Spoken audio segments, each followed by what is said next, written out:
హైదరాబాద్ లో ఫుట్పాత్ల కూల్చివేతలపై ఖైరతాబాద్ ఎమ్మెల్యే దానం నాగేందర్ ఆగ్రహం వ్యక్తం చేశారు. కూల్చివేతలపై అధికారులు ఏకపక్షంగా వ్యవహరిస్తున్నారని విమర్శించారు. పేద ప్రజల జీవనాధారాన్ని అధికారులు ధ్వంసం చేస్తున్నారని మండిపడ్డారు. ప్రభుత్వ పాలసీ ఉంటే పబ్లిక్ నోటీసులు ఇవ్వకుండా ఎలా కూల్చివేస్తారంటూ ప్రశ్నించారు. అధికారులు చేసే పనులతో తాము ప్రజల మధ్య తిరగలేకపోతున్నామని చెప్పారు. అధికారులకు చిత్తశుద్ది ఉంటే ఫుట్పాత్లపై ఆక్రమణల కూల్చివేతను పాత బస్తీ నుంచి ప్రారంభించాలన్నారు. హైదరాబాద్ ఆదర్శ్ నగర్ ఎమ్మెల్యే క్వార్టర్స్ లో కళ్యాణలక్ష్మి, షాదీ ముబారక్ చెక్కులను లబ్దిదారులకు ఎమ్మెల్యే దానం నాగేందర్ పంపిణీ చేశారు. ఈ సందర్భంగా మాట్లాడుతూ మాదాపూర్ లో కుమారి ఆంటీకి ఇచ్చిన మినహాయింపును అధికారులు పరిగణలోకి తీసుకోవాలన్నారు.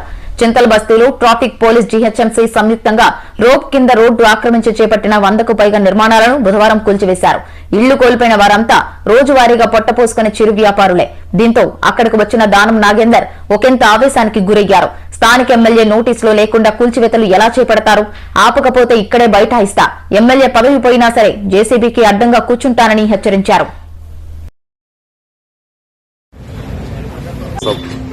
అది కాపాడుకునే బాధ్యత నా పైన ఉంది.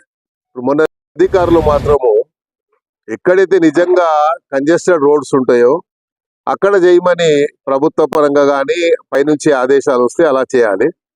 కాకపోతే వాళ్లకు వీలు ఎక్కడ అనిపిస్తే అక్కడ మాత్రం అడ్డగోలుగా చేస్తున్నారు అనేది నా అభిప్రాయం. అందుకనే నేను ముఖ్యమంత్రి గారి దృష్టికి తీసుకెళ్తాను. ఎందుకంటే రోజు వ్యాపారం చేసుకుంటే వాడు ఆ రోజు కష్టపడి సపోజ్ రోడ్డు మీద పొద్దున్న ఇడ్లీ బండి పెట్టుకుంటాడు. ఆ ఇడ్లీ రాత్రంతా కష్టపడి ఇడ్లీలు తయారు చేసుకొని పొద్దున రోడ్డు మీద వచ్చి పెట్టుకుంటే ఆ ఇడ్లీ బండి తీసి పడేస్తే వాడు ఆ రోజు ఏం తినాలి?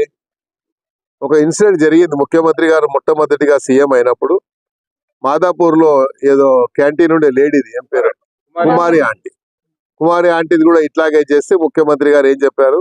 ఆమె జోలికి పోవద్దని చెప్పారు.